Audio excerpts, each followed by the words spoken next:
தமிழ்நாட்டு தமிழர்கள் முதல் உலகத் தமிழர்கள் வரை அனைவருக்கும் அன்பு வணக்கம்.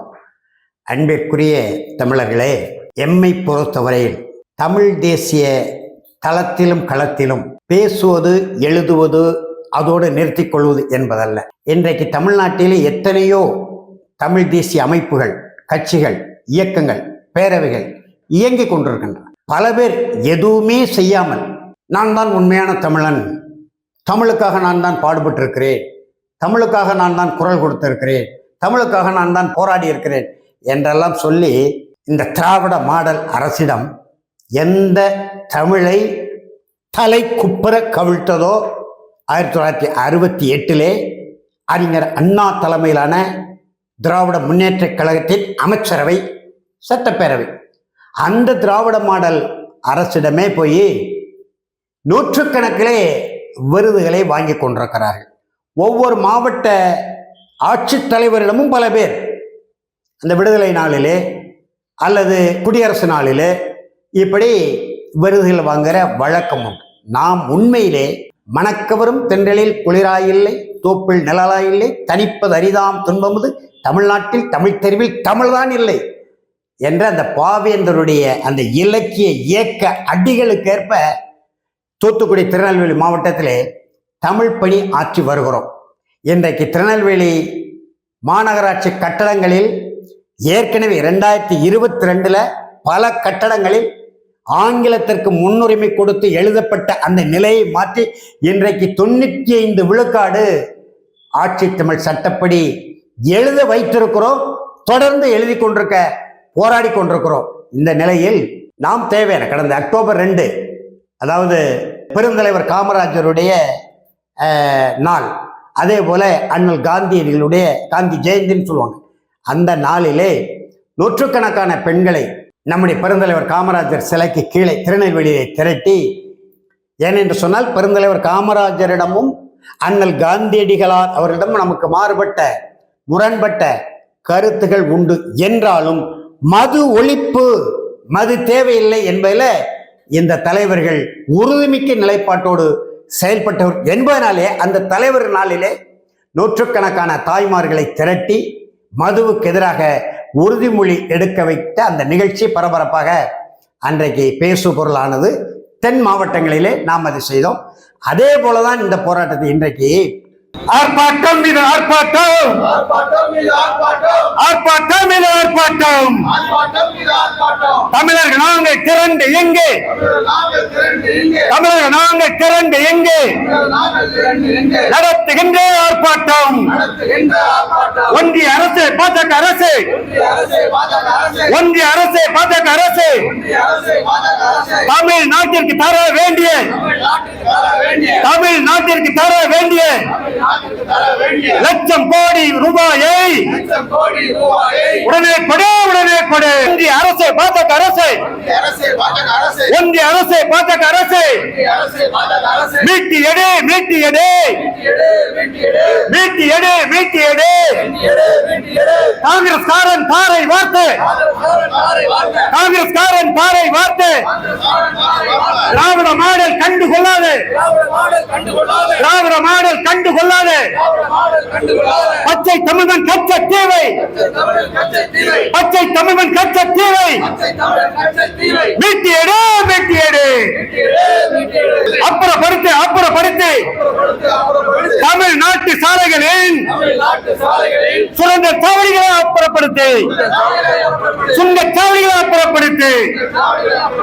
எங்கள் நாட்டில் எங்கள் சாலையில், எங்கள் நாட்டில் எங்கள் சாலையில் உனக்கு என்ன கப்பம் இங்கே, இந்தியா காரனே உனக்கு என்ன கப்பம் இங்கே, உனக்கு என்ன கப்பம் இங்கே. ஒன்றிய பாசிச பாஜக அரசுக்கு 2-3 கோரிக்கைகள், அதே போல திராவிட மாடல் அரசுக்கு 2-3 கோரிக்கைகளை வைத்து நாம போராடுகிறோம். திராவிட மாடல் அரசுக்கும் நமக்குமான முரண்பாடு, கருத்து வேறுபாடு, கொள்கை குளறுபாடு, எதிர்த்து போராடுவது என்பது வேறு. அதே நேரத்தில் தமிழ்நாட்டின் உரிமைகள் என்கின்ற பொழுது திராவிட மாடல் அரசா இருந்தாலும் சரி, எந்த மாடல் அரசா இருந்தாலும் நமக்கு அது கவலை இல்லை. ஆனால் இந்த திராவிட மாடல் அரசிலே இருக்கக்கூடிய நிதியமைச்சர் தங்கம் தென்னரசு அவர்களாக இருக்கட்டும், அல்லது நீர்வளத்துறை அமைச்சர் துரை முருகனாக இருக்கட்டும், இவர்கள் சொல்லுகிற கருத்து எவ்வளவு பெரிய ஒரு பேடித்தனமான கருத்து. நீங்கள் நிதியே தராவிட்டாலும் நாங்கள் ஆட்சி அதிகாரத்தை நடத்துவோம். துரைமுருகன் திருநெல்வேலியில் வந்து சொல்லியிருக்கார். எதுக்கு நிதியை தராவிட்டால் நீங்கள் ஆட்சி நடத்தணும் என்கின்ற வினா தான் வருது. சட்டப்பேரவையில் சொல்லியிருக்காரு நிதியமைச்சர் தங்கம் தென்னரசு. கல்வித்துறைக்கு கிட்டத்தட்ட 2000 கோடி தர வேண்டி இருக்கிறது. ஊரக வேலைவாய்ப்பு திட்டத்திற்கு கிட்டத்தட்ட 3000 கோடி தர வேண்டி இருக்கிறது. பேரிடர் நிவாரண நிதியாக 2011 அம்மையார் ஜெயலலிதா காலத்திலிருந்து வரதா புயல், ஒக்கி புயல், தானே புயல் காலகட்டத்திலிருந்து இன்றைய வரைக்கும் நாம் கேட்ட தொகை ஏறக்குறைய 1.5 லட்சம் கோடி இருக்கும். ஆனா தந்தது சில ஆயிரம் கோடி தான். இப்பொழுது 36,000 கோடியை கேட்டோம், ஆனா 500 கோடி அளவுல தான் தந்திருக்காங்க என்று மொத்தத்தில் 2,68,000 கோடி நிதி நமக்கு தர வேண்டி இருக்குது என்று தங்கம் தென்னரசு சட்டப்பேரவையில் பதிவு செய்திருக்கிறார். அந்த நிதியை போராடி பெற வேண்டிய பொறுப்பும் கடமையும் யாருக்கு உண்டு என்றால் அரசுக்கு உண்டு. அதை தட்டி கழிக்கிறார்கள். மடியில கணம், வழியில பயம். நம்முடைய எல் முருகன் ராமேஸ்வரத்தில் பேசுறார். பாம்பன் பாலத்தை திறந்து வைக்கிறார் நிகழ்ச்சியில. 10 ஆண்டுகளில் நாங்கள் 16 லட்சம் கோடி தமிழ்நாட்டுக்கு கொடுத்திருக்கிறோம் என்று. அடுத்து பேசிய நம்முடைய தலைமை அமைச்சர் நரேந்திர மோடி அவர்கள், நாங்கள் எவ்வளவு வேண்டுமானாலும் கொடுக்க தயாரா இருக்கிறோம், கொடுத்து கொண்டிருக்கிறோம், ஆனா தொடர்ந்து கொடுக்கவில்லை என்று சிலர் அழுது கொண்டிருக்கிறார்கள் என்று கொஞ்சம் கூட ஒரு பண்பாடற்ற அரசியல் நாகரிகமற்ற முறையில மாநில அமைச்சர் தங்கம் தென்னரசை வைத்துக் கொண்டு நரேந்திர மோடியை இப்படி பேசுறார். நாங்கள் இந்த எல் முருகன் அவர்களையும் தலைமை அமைச்சர் நரேந்திர மோடி அவர்களை கேட்கிறோம். இந்த 10 ஆண்டுகளில் சரி ஏற்றுக்கொள்கிறோம் 16 லட்சம் கோடி நீங்கள் கொடுத்திருக்கிறீர்கள் என்று. ஆனா இந்த 10 ஆண்டுகளில் தமிழ்நாட்டிலிருந்து நீங்கள் சுரண்டி கொண்டு சென்ற பணங்கள் எத்தனை லட்சம் கோடி? ஒரு ஆண்டுக்கு தமிழ்நாட்டிலிருந்து எல்லா துறைகளிலும் சரக்கு மற்றும் சேவை வரி உட்பட, ஜிஎஸ்டி உட்பட, சுங்கச்சாலைகள், அஞ்சல் துறை, வான்வழித்துறை, தகவல் தொடர்புத்துறை, தொழில்நுட்பத்துறை, கடல்வெளி போக்குவரத்து, வருமான வரி, சுங்க வரி, அந்த வரி, இந்த வரி, போன வரி, வந்த வரி என்று எல்லா வரி பணத்தையும் ஒட்டு மொத்தமாக சேர்த்தால் ஒரு ஆண்டுக்கு 10 லட்சம் கோடியை நீங்கள் தமிழ்நாட்டிலிருந்து சுரண்டி கொண்டு செல்கிறீர்கள். செல்வதோடு மட்டுமில்லாமல் தமிழ்நாட்டை விட 3 மடங்கு சிறிய சுண்டைக்கா நாடு இலங்கை நாட்டில் போய் இலங்கை நாட்டு ஜனாதிபதி 1 கோடி பேர், 1.5 கோடி பேர், நாங்க 8 கோடி பேர் இருக்கோம். 1,38,000 சதுர கிலோமீட்டர் பரப்பளவு உள்ள உலகத்தின் முதற் தேசம் எங்கள் தமிழ் தேசம். நீங்க அந்த இலங்கை நாட்டு அதிபர்கிட்ட போய் உட்கார்ந்து பேசிக் கொண்டிருக்கிறீர்கள். நாங்களும் பார்த்து கொண்டுதான் இருக்கிறோம். ஒரு இனப்படுகொலை செய்து தமிழ் ஈழம் என்கின்ற தமிழர் தாயகத்தை விழுங்கி கொண்டு இன்றைக்கு எங்கள் தமிழ் தேசிய பேரினத்தை அழித்து கொண்டு நசிக்கு கொண்டு ஒழித்து கொண்டிருக்கக்கூடிய சிங்கள பேரினவாத அரசின் குடியரசுத் தலைவரிடம் சுண்டைக்கா நாடு, தமிழ்நாட்டை விட 4 மடங்கு பிரித்தல் சிறிய நாடு, அந்த நாட்டு அது தனி நாட்டு தலைவர் போல் அந்த தனி நாட்டு தலைவருங்க தகுதி நிலை பேசி கொண்டிருக்கிறீங்க. நாங்க வைச்செறிந்து கொண்டிருக்கிறோம். சேர, சோழ, பாண்டிய நாடு எங்கள் 3 நாடுகள். 3 நாடுகளும் ஒரு தமிழ் நாடாக 1956 பெருந்தலைவர் காமராஜர் காலத்துல தமிழ்நாடு என்று இழந்தது போக எஞ்சிய நிலப்பரப்பு கிடைத்தது. நாங்கள் பார்த்து கொண்டிருக்கிறோம். எங்கள் நாட்டிலிருந்து ஆண்டுக்கு 10 லட்சம் கோடி சுரண்டி கொண்டு செல்கிற டெல்லி சுல்தான்கள் இன்றைக்கு வஞ்சித்துக் கொண்டிருக்க அந்த பணத்தை உடனே தர வேண்டும். எங்ககிட்ட இருந்து நாங்க பிச்சை கேட்கல. உங்கள்கிட்ட 2,68,000 கோடி தர வேண்டி இருக்கிறது என்று தங்கம் தென்னரசு சொல்கிறார். அந்த பணத்தை தரணும். கச்சத்தீவை மீட்கணும்னு நாங்க சட்டமன்றத்தில் தீர்மானம் போடுறோம்.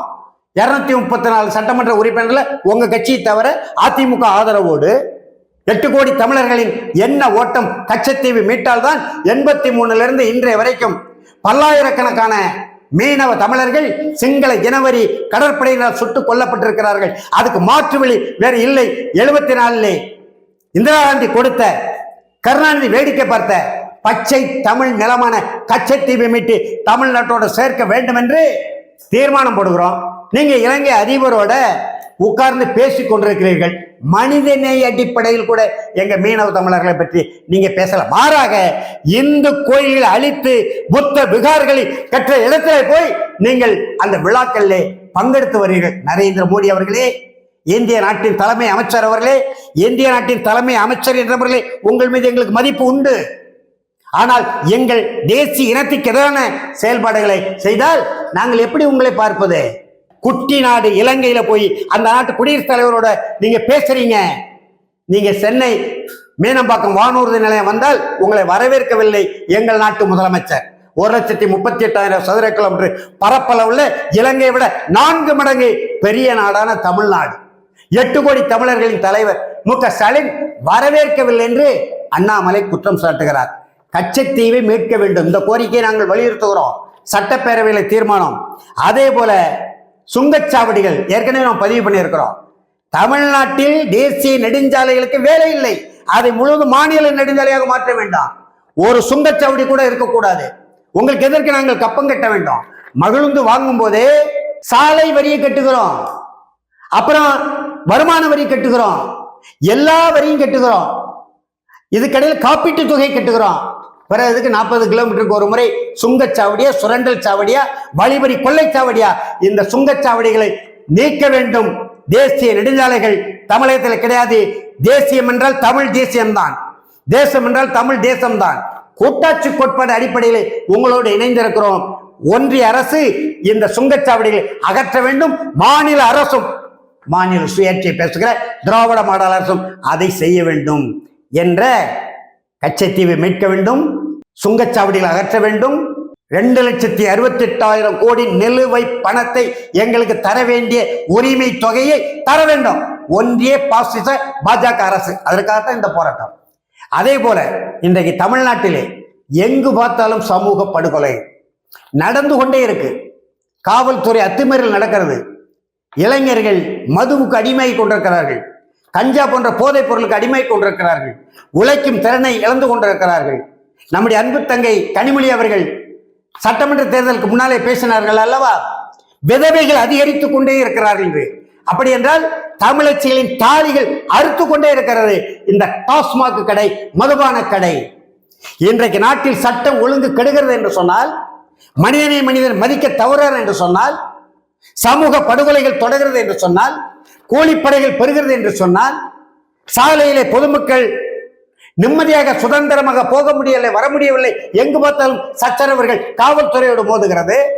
காவல்துறையை பிடித்து அடிக்கிறான். காவல்துறை ஒரு கட்டுப்பாட்டோட சட்டப்படி நடந்து கொள்ள வேண்டும் என்று வாகனங்களில் வருகிறவர்களோடு எடுத்து சொன்னால் காவல்துறையோடு வாக்குவாதம் செய்கிறான்.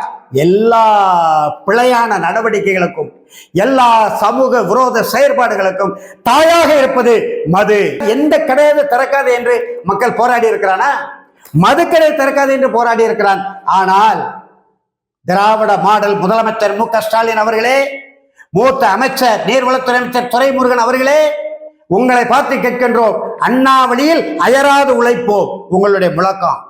ஆதிக்கமற்ற சமுதாயம் அமைத்தே தீர்வோம், இந்தி திணிப்பை என்றும் எதிர்ப்போம், இதெல்லாம் உங்களுடைய முழக்கம். அந்த அண்ணா வழியில் அயராது உழைப்போம் என்று சொன்னால் அண்ணா என்ன சொன்னார்?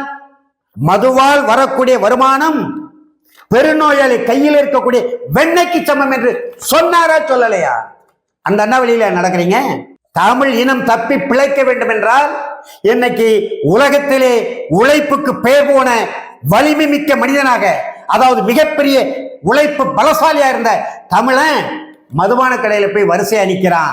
ஆனா ஒவ்வொரு குக்கிராமலத்திலையும் இந்தியாக்காரன் வந்து இங்க கட்டட வேலை செய்யறான், விளக்கமாறு விற்கிறான், செருப்பு விற்கிறான், போர்வை விற்கிறான், பானிபூரி விற்கிறான், அப்படியே உழவு வேலையும் பார்க்கிறான்.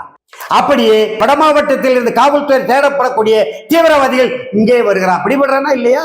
வட மாவட்டங்கள் கொள்ளையடிக்க முடியல, தமிழ்நாட்டில் கொள்ளையடிக்கலாம் என்று கொள்ளையடிக்க வருகிறான். நம்முடைய காவல்துறை பிடிபடுகிறதா இல்லையா? நாளிதழில் செய்தி வருகிறதே. அப்ப இந்தியாக்காரன் 1 கோடி பேர் தமிழ்நாட்டுக்குள் நுழைந்து விட்டான். தமிழ்நாட்டில் 1 கோடி பேர் வேலை இல்லாம இருக்கிறான், உழைப்பதற்கு வழி இல்லாம போறான். எல்லாவற்றையும் காரணம் இந்த மதுபானம். எனவே திராவிட மாடல் அரசு உடனடியாக முழுமையான மதுவிலக்கு கொள்கையை நடைமுறைப்படுத்த வேண்டும். இல்லையானால் நற்றமிழ் நாடு சீரழிந்த சமூக சச்சரவுகளுக்குள்ளான நாசமா போகிற காடாக மாறிவிடும். நீங்க ஒன்றியத்திலிருந்து நிதியை வாங்க மாட்டீங்க, அப்ப இந்த மதுபான நிதியை மட்டும் எதிர்பார்க்கிறீங்க? 2,68,000 கோடியை உடனே வாங்குங்க போராடி. அத்தனை அமைச்சர்களும் அண்ணா நினைவுக்கு முன்னால பட்டினி போராட்டம் இருங்க. மு.க. ஸ்டாலின் தலைமையில, முதலமைச்சர் தலைமையில பணம் வருகிறதா இல்லையா என்று பார்ப்போம். அம்மையார் ஜெயலலிதா பட்டினி போராட்டம் இருந்தாங்க. ஐயா கலைஞர் நடிக்கிறார் என்று சொன்னாங்க. ஐயா பல நெடுமாறன் சொன்னார், நடிப்பதற்கென்று சில தியாகம் செய்ய வேண்டும். அந்த தியாகத்தை கூட கருணாநிதி செய்ய மாட்டாரு, அம்மையார் ஜெயலலிதா செய்யறாருனாங்க. பீஷ்ம சுக்லா ஓடி வந்தாரா இல்லையா? அது மாதிரி முதலமைச்சர் தலைமையில் அண்ணாவினுடைய நினைவகத்துல அத்தனை அமைச்சர்களும், நாடாளுமன்ற உறுப்பினர், சட்டமன்ற உறுப்பினர் சாகும் வரை பட்டினி போராட்டம் உட்காருங்க. 3 லட்சம் கோடி உடனே வரும். உடனடியாக மதுபான கடையை மூடலாம். அதே போல எங்கும் தமிழ், எதிலும் தமிழ், 65 மொழி புரட்சி இல்லையானால் திராவிட முன்னேற்றங்கள் ஆட்சிக்கு வந்திருக்க முடியாது. எண்ணற்ற மானத்தமிழ் மறவர்கள் தங்களுடைய தேக்கமர தேகங்கள் தீ வைத்துக் கொண்டு அன்னை தமிழை காப்போம், உடல் மண்ணுக்கு உயிர் தமிழுக்கு என்று முழங்கி தங்களுடைய தேக்கமர தேகங்களுக்கு தீ வைத்துக் கொண்டு நஞ்சுண்டு தடியடிப்பட்டு குண்டடிப்பட்டு மாண்டு மடிந்தார்கள். மொழி புரட்சி வெடித்தது, ஆட்சி கட்டில் மாறியது. 20 ஆண்டு கால காங்கிரஸ் ஆட்சி பெருந்தலைவர் காமராஜர் காலத்திலே அவர் கண்முன்னே அவரால் உருவாக்கப்பட்ட அரசு தூக்கி எறியப்பட்டு திராவிட முன்னேற்ற கழகம் ஆட்சிக்கு வந்தது. 1956 ஆட்சி மொழி சட்டம் பெருந்தலைவர் காமராஜர் கொண்டு வந்தது. இன்றைக்கு எங்களுடைய நடவடிக்கை காஞ்சிபுரத்திலே நம்மை போன்ற நம்முடைய தமிழ் முகிலன் மேகநாதன் போன்ற தோழர்கள் காஞ்சிபுரத்திலே அங்கே கடுமையான போராட்டத்தில் ஈடுபட்டுக் கொண்டிருக்கிறார்கள். நாங்கள் தென் மாவட்டத்திலே கடுமையான போராட்டத்தில் ஈடுபட்டுக் கொண்டிருக்கிறோம். முந்தா நாள் எங்களுடைய மாவட்ட ஆட்சித்தலைவர் அறிக்கை கொடுக்கிறார். நேற்று விருதுநகர் மாவட்ட தலைவர் அறிக்கை கொடுக்கிறார். மே 5ஆம் தேதிக்குள் அந்த வணிகர் நாள் வருவதற்குள் வணிக தொழில் நிறுவன பெயர்களை அத்தனையும் தமிழ் படுத்த வேண்டும், அரசாணைப்படி இருக்க வேண்டும் என்று அறிக்கை கொடுக்கிறார்கள் என்றால் அதற்கு பின்னாலே நாங்கள் இருக்கிறோம். விரல் விட்டு எண்ணக்கூடியவர்கள் இருக்கிறோம். ஆட்சி மொழி சட்டத்தை முழுமையாக நடைமுறைப்படுத்துங்கள். அல்லவை தேய அறம் பெருகும் நல்லவை நாடி இனிய சொல்லேன். மதுபான கடையை ஒழிக்க வேண்டும் என்றால் அன்னை தமிழை வளர்க்க வேண்டும். மது போதையில் தமிழ் மக்களை விடுதலை செய்ய வேண்டும். தமிழ் உணர்வை ஊட்ட வேண்டும். தமிழ் உணர்வு ஊட்டிவிட்டால் அவங்ககிட்ட சாதி எது, மதம் எது, ஏழை எது, பணக்காரன் எது? இன்றைக்கு நடக்கிற சச்சரவு, இன்றைக்கு நடக்கிற படுகொலைகள் எல்லாம் சாதியாலும் சமயத்தாலும் ஏழையாலும் பணக்காரனால ஒரே சமுதாயத்துக்குள்ள தூத்துக்குடியில 2 இளம் பிள்ளைகள், மணமகன் ஏழை, மணமகள் செல்வந்த குடும்பத்தில் பிறந்தவள், இருவரும் ஒருவருக்கு விரும்பி ஓடிவிட்டார்கள் திருமணம் செய்ய. வீட்டுக்கு வந்து வாழ வைக்கிறோம் என்று அழைத்துட்டு வந்து பெற்ற பிள்ளை என்றும் பார்க்காமல் அந்த குடும்பத்தை சார்ந்தவர்கள் அந்த இளம் பிள்ளைகளை வெட்டி படுகொலை செய்தார்களே. ஏழை பணக்காரர் என்ற ஏற்றத்தாழ்வு தானே. எனவே ஒன்றிய அரசு தமிழ்நாட்டு அரசுக்கு தர வேண்டிய 2,68,000 கோடியை உடனடியாக தர வேண்டும். மீனவ தமிழர் படுகொலைக்கு காரணமாக இருந்த கச்சத்தீவை காங்கிரஸ் அரசு இழந்ததை பாரதிய ஜனதா கட்சி அரசு மீட்டு தமிழ்நாட்டுக்கு தர வேண்டும். சுங்கச்சாவடிகளற்ற தமிழ்நாட்டு சாலைகளை மாநில சாலைகளாக மாற்ற வேண்டும். மதுபான கடைகளை உடனடியாக தமிழக அரசு மூட வேண்டும். ஆட்சி மொழி சட்டத்தை நடைமுறைப்படுத்த வேண்டும். தமிழ் வழி கல்வியை கொண்டு வர வேண்டும். தனியார் கல்வி எல்லாம் அரசுடைமையாக்க வேண்டும் என்கின்ற அந்த உன்னதமான நோக்கங்களை, இது பெரிய அளவில் விளைவுகளை ஏற்படுத்துமா ஏற்படுத்தாதா என்பதெல்லாம் நாளைக்கு கேள்விக்குறியாகலாம். ஆனால் இத்தகைய நோக்கங்கள், இத்தகைய குறிக்கோள்கள், இத்தகைய கோரிக்கைகள், இத்தகைய போராட்டங்கள் தேவையா தேவையில்லையா என்பதுதான் மக்கள் முடிவு செய்ய வேண்டிய பொருளாக இருக்கிறது என்பதை தமிழ்நாட்டு மக்களுடைய கவனத்திற்கும், இந்த நாட்டை ஆண்டு கொண்டிருக்கக்கூடிய, இந்த நாட்டின் எதிர்க்கட்சியாக இருக்கக்கூடிய திராவிட முன்னேற்ற கழகத்தில் இருக்கக்கூடிய அனைத்து இந்திய அண்ணா திராவிட முன்னேற்ற கழகத்தில் இருக்கக்கூடிய பச்சை தமிழர்களின் பார்வைக்கும் கவனத்திற்கும் கொண்டு வருகிறேன். நன்றி, வணக்கம்.